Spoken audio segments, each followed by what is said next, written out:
পাপা head মানে কি বলো তো? বলো হেড মানে মাথা। আই মানে বলো চোখ। গুড বয় পাপা।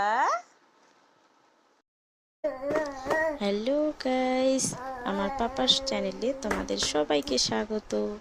আমার পাপার ভিডিওগুলো তোমাদের কেমন লাগে? যদি ভালো লাগে তাহলে লাইক দিবা, কমেন্ট করবা। আর আমার পাপার চ্যানেলটাকে এখনো যারা যারা সাবস্ক্রাইব করে দাও নাই তারা তারা অবশ্যই সাবস্ক্রাইব করে দিবা। তো বন্ধুরা, তোমরা দেখতেই পাচ্ছ আমার পাপা একা একা খেলে করতেছে। ও একা একা খেলে করতেই বেশি ভালোবাসে। ভিডিওগুলো যদি ভালো লাগে অবশ্যই ফ্রেন্ডদের সাথে শেয়ার করবে। Thank you.